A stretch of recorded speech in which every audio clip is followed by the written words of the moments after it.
العلم هو النور الهادي والمفتاح لكل الخير، من يرد الله به خيرا في الدين يفقهه فيدري. نفهم بالعلم القرآن، بالعلم يزيد الإيمان، وبه يمتاز الإنسان، وبفكر عال وبيان.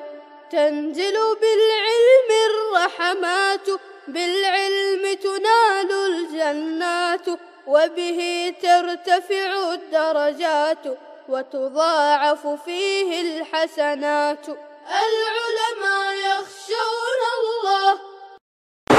بسم الله الرحمن الرحيم. الحمد لله رب العالمين والعاقبة للمتقين، والصلاة والسلام على سيد الأنبياء والمرسلين سيدنا وحبيبنا وحبيب رب العالمين محمد وعلى آله وأصحابه ومن هدى بهديه إلى يوم الدين. الحمد لله رب العالمين الرحمن الرحيم مالك يوم الدين. بسملہ پر کلام کے بعد امام بیضاوی سورہ فاتحہ پر کلام کو شروع کرنے جا رہے ہیں. سورہ فاتحہ پر کلام کرتے ہوئے سب سے پہلے لفظ حمد پر کلام کریں گے. لفظ حمد پر آپ جو کلام کریں گے یہ کلام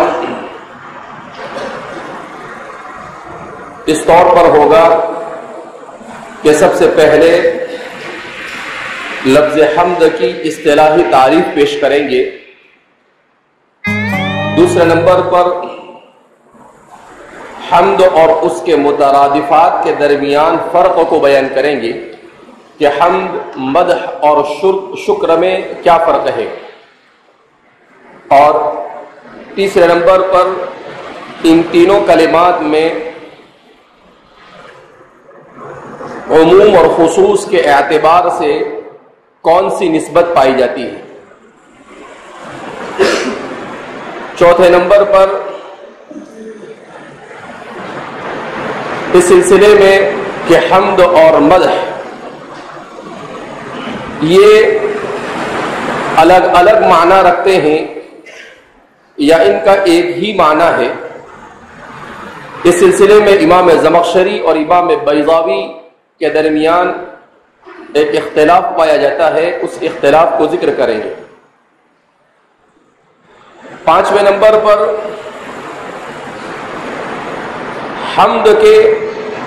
حمد کی ضد ضم اور شکر کی ضد کفران نعمت، اس کے بارے میں بیان کریں گے. یہ وہ چیزیں ہیں جن کو مصنف حمد پر باعتبار لغت اور باعتبار اصطلاح کے بیان کریں گے، اور پھر اس کے بعد نحو صرف کے اعتبار سے حمد پر کلام کا آغاز کریں گے، اور حمد یہ کس حالت میں ہے،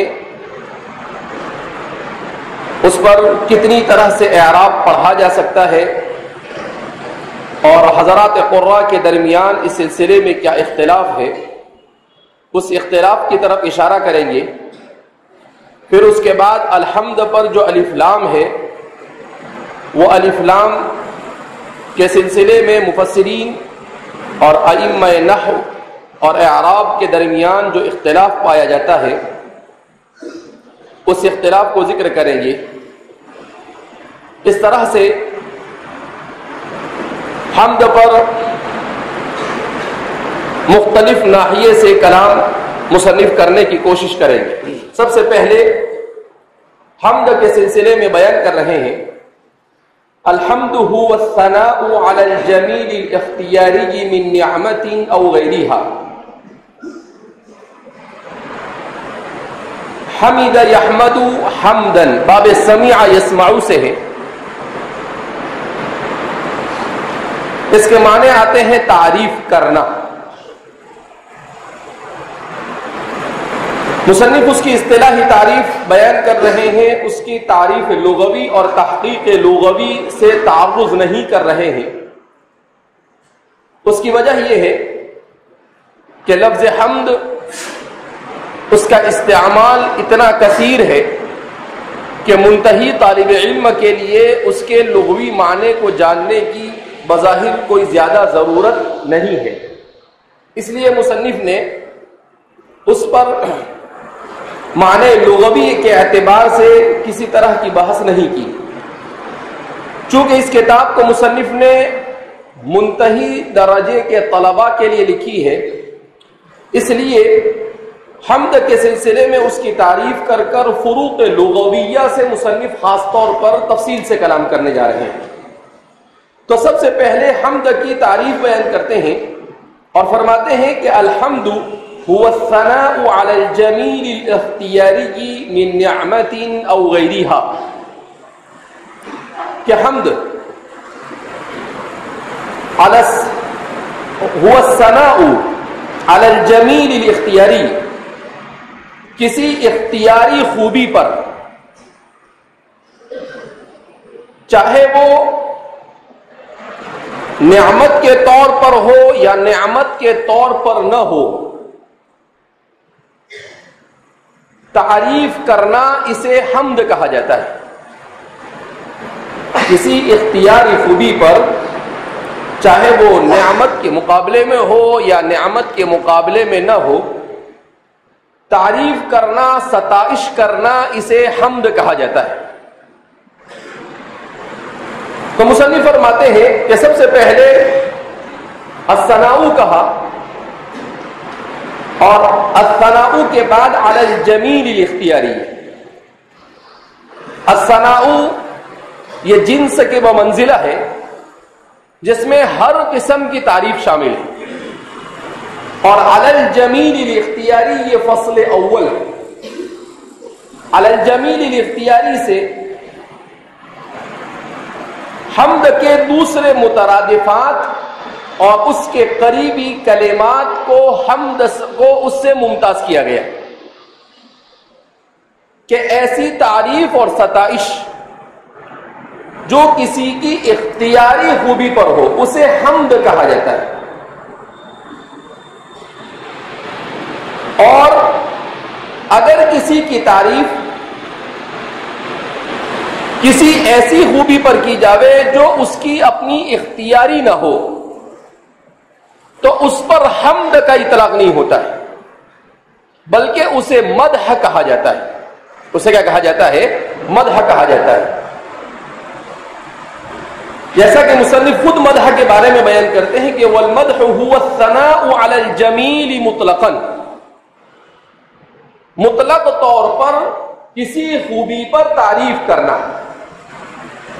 تقول حمدت زیدا على علمه وكرمه، جیسے آپ کہہ سکتے ہیں کہ میں نے زید کی تعریف کی اس کے علم اور اس کے کرم پر، اس کی بزرگی پر، اس کی سخاوت پر. ولا تقول حمدته على حسنه، اور تیرا یہ کہنا کہ میں نے اس کی تعریف کی اس کے حسن پر، یہ درست نہیں ہے. تو مصنف بیان کر رہے ہیں کہ حمد یہ خاص ہے ایسی خوبی کے ساتھ جو خوبی انسان کی یا جس کی بھی تعریف بیان کی جاوے اس کی اپنی کسبی ہو، اس کی اپنی اختیاری ہو، اس نے اپنے کمال سے اسے حاصل کیا ہو، اپنی جد و جہد سے اسے حاصل کیا ہو، اور اپنے کسی عمل دخل سے اسے ملی ہو، تو اسے کیا کہا جاتا ہے؟ حمد کہا جاتا ہے.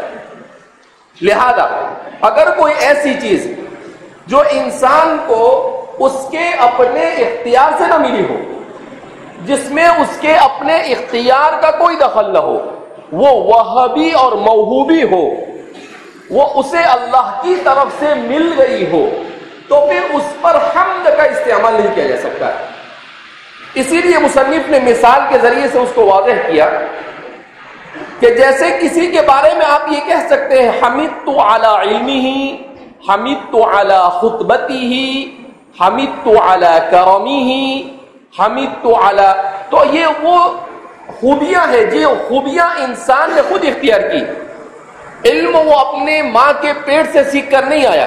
اخرجکم من بطون امہاتکم لا تعلمون شیئا فاجتہد واختار العلم بجہدہ، اس نے اپنی محنت اور جد و جہد سے علم کو حاصل کیا.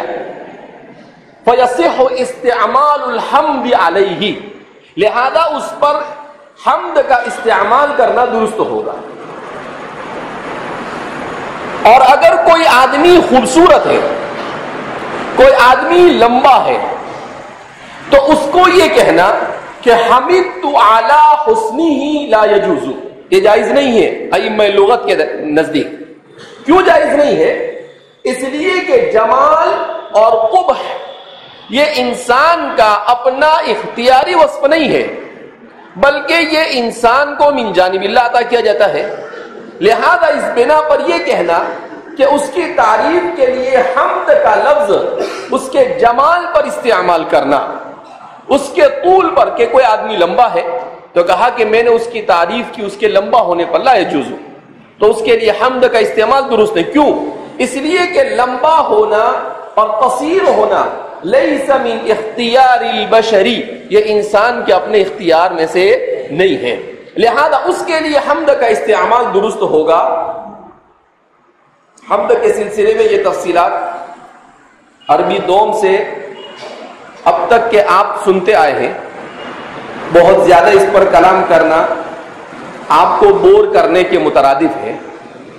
بہرحال تو کیا کہتے ہیں، هو الثناء علی الجمیل الاختیاری من نعمت او غیرہا. اس کے بعد بھی نہیں سمجھ میں آیا تو هو الثناء علی الجمیل مطلقا، اس کے بعد بیان کرتے ہیں کہ اس کا ایک مترادف ہے جو عام اور شائع ہے، جو لوگوں کے درمیان رائج ہے، وہ ہے المدح. وہ کیا ہے؟ المدح. تو اب سوال پیدا ہوتا ہے کہ حمد اور مدح میں فرق کیا، حمد اور مدح میں فرق کیا.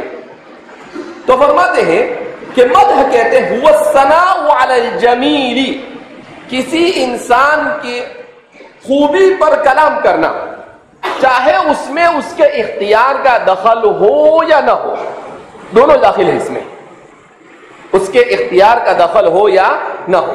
لہذا مدحت علی حسنہ صحیح ہے، مدحت علی حسنہ یہ کیا ہوگا؟ صحیح ہوگا. مدحت علی طولہ یہ بھی صحیح ہوگا. مدحت علی ہزلہ، اس کے پتلا ہونے پر تعریف کی، یہ بھی صحیح ہوگا.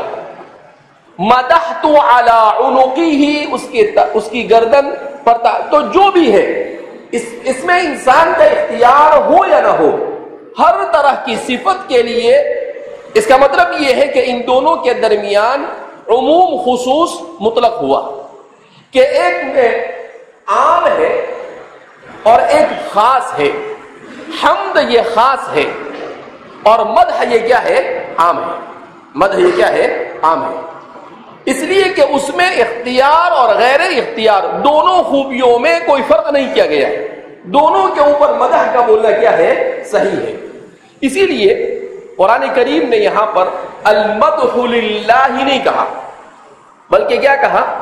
الحمدللہ. کیا کہا؟ الحمدللہ. کیوں الحمدللہ کہا؟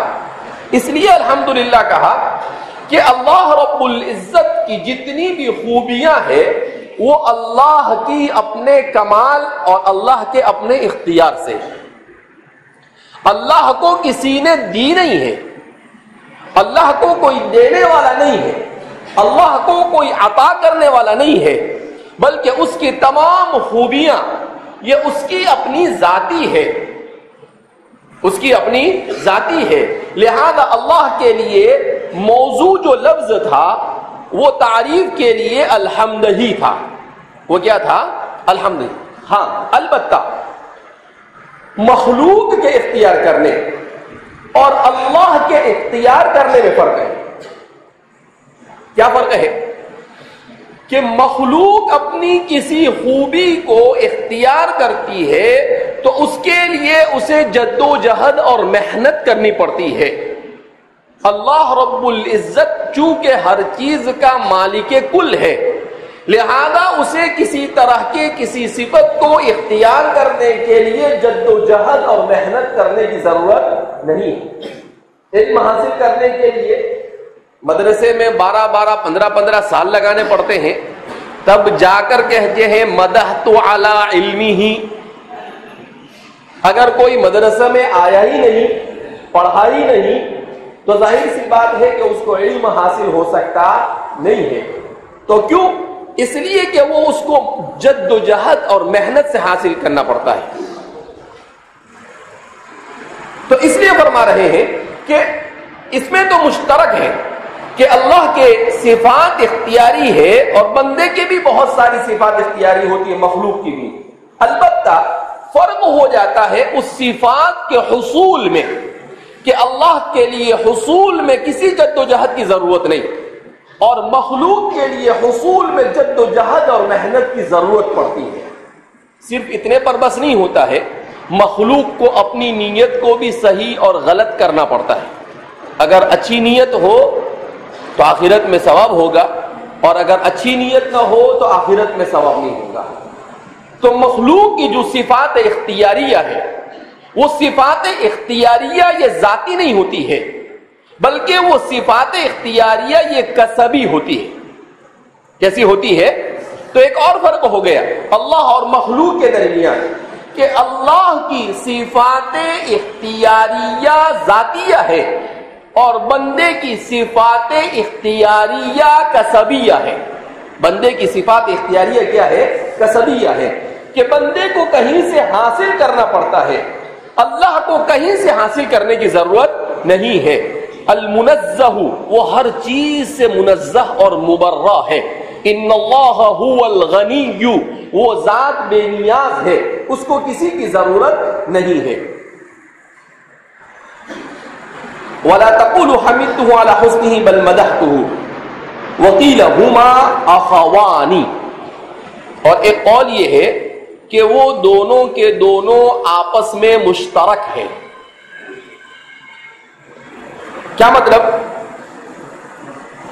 امام زمخشری نے یہ کلمہ استعمال کیا ہے ہما اخوانی، کہ حمد اور مدح یہ دونوں ایک ہیں. اب سوال یہ پیدا ہوتا ہے کہ امام زمخشری اس اخوانی کی تعبیر سے کیا کہنا چاہتے ہیں؟ تو شیخ زادہ اور حاشیۃ الشہاب جو اس پر عربی میں حاشیے لکھے گئے ہیں، ان لوگوں کا کہنا یہ ہے کہ اصل میں مصنف کو امام زمخشری کے اس تعبیر کے سلسلے میں تھوڑی سی غلط فہمی ہوئی. وہ کیا غلط فہمی ہوئی؟ کہ امام زمخشری اس کے اخوان کہہ کر اس کے متحد المعنی ہونے کی طرف اشارہ نہیں کر رہے. وہ ایسا نہیں کہنا چاہ رہے کہ حمد اور مدح دونوں میں کوئی فرق نہیں، بلکہ وہ یہ کہنا چاہتے ہیں کہ حمد اور مدح یہ دونوں کے دونوں مشترک ہے فی الاشتقاق الکبیر. کس میں مشترک ہے؟ فی الاشتقاق الکبیر. وقد بینت امامکم الاشتقاق علی ثلاثۃ انواع.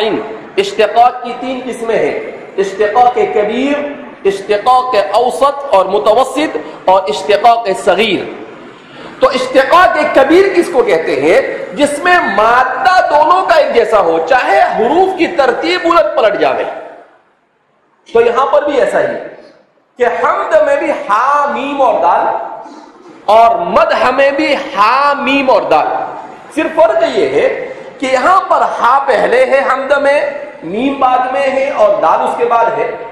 اور یہاں پر اس کے برعکس ہے، پہلے جو بیچ میں میم ہے حمد میں وہ یہاں پہلے آ جاتا ہے، جو دال اخیر میں ہے وہ یہاں بیچ میں آ جاتا ہے، اور جو ہا وہاں پر پہلے ہے وہ یہاں اخیر میں آ جاتا ہے. تو اس طرح سے تو دونوں کے حروف کے مادے کے اعتبار، جس کو اشتقاق کبیر کہتے ہیں، اشتقاق کبیر کے اعتبار سے یہ دونوں ایک دوسرے کی طرح ہیں. تو امام زمخشری نے یہ سمجھانا چاہا کہ یہاں پر اشتقاق کبیر ہے کہ دونوں ایک دوسرے کے مادے کے اندر ایک جیسے ہیں. البتہ امام زمخشری کا قصد یہ نہیں ہے کہ یہ دونوں ہم معنی ہیں، لیکن مصنف کو یہ سمجھنے میں چوک ہوئی، تسامح ہوا ان سے کہ انہوں نے اس اخوان سے بجائے اشتقاق کبیر کے سمجھنے کے انہوں نے اس کو دونوں کے ہم معنی ہونا سمجھ لیا اور مترادف سمجھ لیا. ایک مستقل بحث ہے قرآن کریم کے سلسلے میں کہ قرآن کریم یہ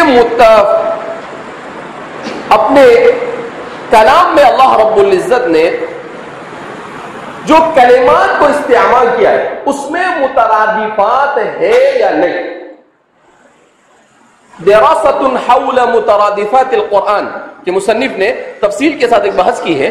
ابھی اچانک میرے ذہن میں آئی وہ حضرت مولانا عبداللہ صاحب کابودروی نور اللہ مرقدہ نے وہ کتاب مجھے مطالعے کے لیے دی تھی کسی زمانے میں. تو اس میں انہوں نے ایک بحث کی ہے کہ قرآن کریم میں مترادفات ہے یا نہیں. تو اس سلسلے میں ائمہ لغت کے دو قول ہیں. ائمہ لغت میں سے ایک جماعت کا کہنا یہ ہے کہ قرآن کریم میں لا توجد مترادفات نہیں، اور بعض حضرات کا کہنا یہ ہے کہ قرآن میں مترادفات موجود ہے. اب سب سے پہلے مسئلہ یہ آتا ہے کہ مترادفات کا کیا معنی. تو مترادفات کے معنی کے سلسلے میں دو قول ذکر کیے جاتے ہیں. ایک قول یہ ذکر کیا جاتا ہے کہ مترادفات کے معنی آتے ہیں متقارب المعنی کلمات، الکلمات التي تتقارب معناہ، ایسے کلمات معناها کہ جس کے معانی قریب قریب ہو، جس کے معنی کیسے ہو، قریب قریب ہو. اور ایک قول یہ ہے کہ اس کی تعریف یہ کی جاتی ہے کہ مترادفات اس کو کہتے ہیں متحد المعنی.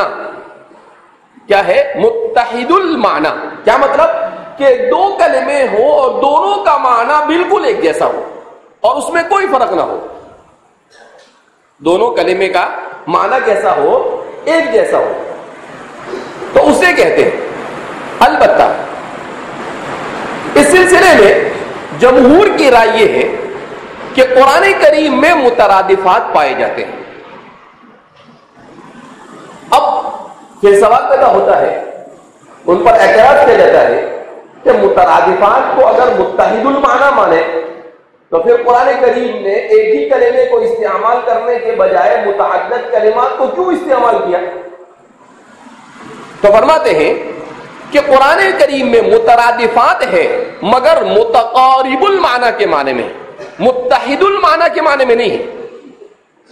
متحد المعنی کے معنی میں یعنی ہر کلمے کو جو قرآن کریم نے الگ الگ مواقع پر الگ الگ کلمات کو استعمال کیا ہے تو وہ وہاں پر اس انداز کی کیفیت کو بیان کرنا چاہتا ہے. کیا بیان کرنا چاہتا ہے؟ اس انداز کی کیفیت کو کہ قرآن کریم نے ایک تعبیر کو استعمال کیا ہے. اب وہ تعبیر قرآن کریم ایسے ہی اٹھا کر نہیں لاتا ہے، بلکہ اس تعبیر کے پیچھے کوئی نہ کوئی حقیقت پوشیدہ ہوتی ہے، کوئی نہ کوئی دقیق لغوی معنی کیا ہوتا ہے، پوشیدہ ہوتا ہے. تو اس اعتبار سے چونکہ یہاں پر وہ بحث یہاں پر اس کلمے کے سلسلے میں اخوان کا لفظ آیا، اس لیے وہ ملتی جلتی تھی، اس وجہ سے میں نے اس کو تلخیص کے ساتھ ذکر کر دیا آپ حضرات کے سامنے. تو بہرحال کہنے کا مطلب یہ ہے کہ قرآن میں مترادفات پائے جاتے ہیں، جمہور کا کہنا یہ ہے. اسی لیے قرآن کریم میں جو مترادفات پائے جاتے ہیں یا قرآن کریم کے جو کلمات ہیں وہ معنی کے اعتبار سے دو قسم کے ہیں.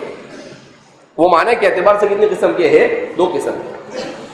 ایک تو وہ کلمات ہیں کہ ایک کلمہ مختلف مقامات پر مختلف معنی کے لیے مستعمل ہوا ہے. کلمۃ واحدۃ تستعمل فی مواضع مختلفۃ